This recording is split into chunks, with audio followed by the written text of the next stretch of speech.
What's up, everybody, and welcome back to another episode of Awkward Fist Bump Production. Bam. What's up, man? So, today I'm going to tell you a story about when I was in the county. So, this was when I was in there for starting out for my 10-year bid. And, so when you're going to store, you're going to commissary, every dorm you're in, every prison, every county jail, everywhere is different. And doing time, you gotta play it like a game of chess. You just gotta fill out the situation. You gotta fill out the dorm. You gotta fill out where you're at. And, are you willing to fight for your stuff when you know? So, you gotta be ready to go to war if you're going to store. You gotta be ready for war if you're gonna go to store. So, if you don't stand up for yourself, they're gonna take everything you got. So you got to be ready to stand up for over the smallest thing. Somebody won't try to take a suit from you, you better fight like they taking $1,000 from you. So, most of the time you just stand up for yourself, and they know that you're gonna stand up for yourself. They're just gonna push. They're gonna go find the weaker link who ain't gonna put up a fight. They're gonna try to find somebody who's just gonna break and just give it to you without any fighting, any complications. But that's the biggest thing about prison. You gotta stand up for yourself, because and you're not gonna have nobody back you up if you're weak, you're soft, you don't stand up for yourself. And you gotta let it be known. Like, you can't be super timid. You can't be, oh yeah, I give it to you, just don't take no more. Nah, if you come off of one thing, they gonna take everything every single time. So you gotta be prepared for the worst of the worst, no matter what. And when I was in the county, I had a bunkmate, and I can't remember his name. Cool older black dude, and he ran store. So he'd give somebody 2 soups for $3 back, 2 honey buns for $3 back, etc. And that's how they ran store. They put a little interest on it. So right before store day, there was this young kid, and he was a blood, and he came to the door while we were locked down, because upstairs, downstairs had, top tier, bottom tier, came out at different times in the county. And it was the night before store. He come to the door out of nowhere. I don't mess with him. My bunkmate don't mess with him. He talking about, hey, store man, you go to store tomorrow and everybody pays you, I'm coming to take your shit. And while I'm in there, I'm gonna take white boy shit too. So I'm like, what the hell? I don't even talk to this dude. So I talked to my bunkmate. We're like, man, what's up, man? So he's like, look, man, just fall back. We ain't gonna go after him, because we're gonna see if he's about it. We ain't just gonna step to him, when the door's open. He said, we're gonna see what he's about. If he comes after us, we going in. And I said, bet. He said, if he comes in here and he tries to take it and we both in the room, we're going together. And I said, yeah. And he said, but now, if one of us is in the room and the other one's out, it's a one-on-one, and we going. But if he touches the other person's stuff, then we both jumping in. So I was like, that's straight. So we go to store the next day, and child call comes around. Everybody's out. They passing out the food. Everybody's paying everybody, whatnot. So we get our food.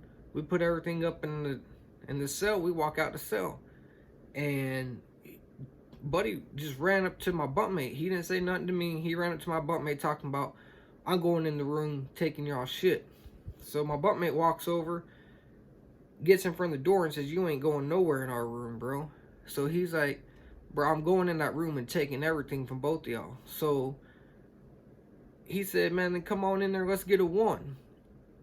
And so he was like, nah, I ain't going in the room to get a 1 with you. And he was like, man, you want it myself, you gonna come in here and get this 1. And young dude just started escalating it, yelling, getting real loud, and they just started fighting out in the day room. And you know, a lot of times that's kind of a catch out move if you try to do it loud in the day room in front of the police or where they can see you. You know, you don't go into the showers or go into the room and lock down.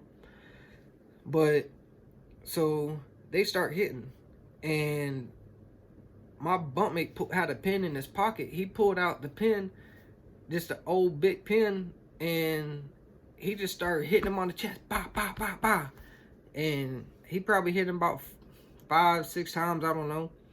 But then, and the young kid, he worked out, so his chest was, you know, he was kind of built a little bit, and so it really didn't affect him too much, you know, but a little bit, it stung him, you know.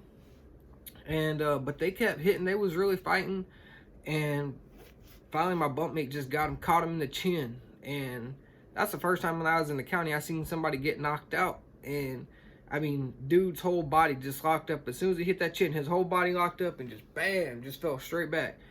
And the crazy thing was, he came within inches of, on the right side of his body, he almost hit the seat on the table, just a little round metal, and he came within inches of hitting the stairs, because it was the last table, and he fell bam right in between the stairs and the table.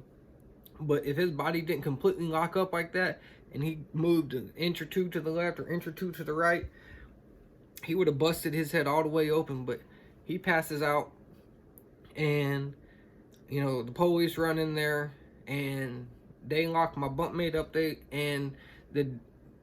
took my bunkmate out. Well, that dude woke up, and you know, right when they came in, and he kind of got out of the way back into the crowd and went and locked himself in. Well, they took my bunkmate out, and they're trying to figure out what really happened, what was going on, and who was he involved with. And then the dude went into the cell, kind of cleaned himself off, cleaned the blood off a little bit, and pushed the button to get back out. And they didn't know that was him that had got into it. Well, he runs out. Once they popped the door, he runs out. So I'm sitting there, I'm like, oh shit, he coming after me now. So I jump up, because I'm not going to be just sitting there on the table, because I was just chilling on the table. I'm not just going to be sitting there getting caught, you know, just slacking.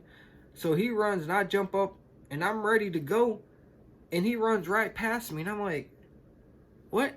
And he runs up to this other dude and starts yelling at him, talking about, you got in the way of my fight, you got in the way of my fight. And nobody got in the way of his fight. Everybody was just, you know, they did it in front of everybody. So, you know, half the dorm was just standing there watching, and he just fired off on Buddy. And I think what happened was, I really think that he had beef with the other guy, and he knew he was going to the hole, so he was trying to, you know, fire off on Buddy. And he starts fighting with dude, and the other dude got the best of him. And I mean, he didn't get knocked out this time, but you know, the other dude got the best of him, and he didn't win. So you know, the police ran right back in there, because they was in the side port. They seen it, so it wasn't a long fight, but it was just crazy to me. I'm like, golly, man, like, I thought he said he was gonna come after me, so the whole time I'm ready, but he went straight to my bunkmate and got into it with him, and then he went locked down, cleaned himself up, came back out, and went straight at this other dude. So, you know, I don't know what's on the dude's mind, but he went straight to him, and they started hitting, and police ran back in there, sprayed them, slammed them on their backs, locked them up, took them to the hole. And that was the last time I was in the dorm with that dude. So you know, it's just crazy. Like, you know, when you go to the store while you're in jail and prison, you better be ready to fight, because somebody gonna try you. And when that time comes, you gotta be ready to go. And I actually have another crazy story. I'm not gonna tell y'all today. I'm gonna wait for another day to tell you, but you know, where it really was more straight to me. And you know, they got a couple of them, you know, you do time, it's gonna happen. But you just really got to be ready to go about if it's a soup or if it's $100 worth of store. It don't matter. And like that's why I keep always telling you guys, like, you never know what's gonna happen in prison. So you out here committing crimes and living like there's no consequences to your actions. You know, you get caught, you get locked up.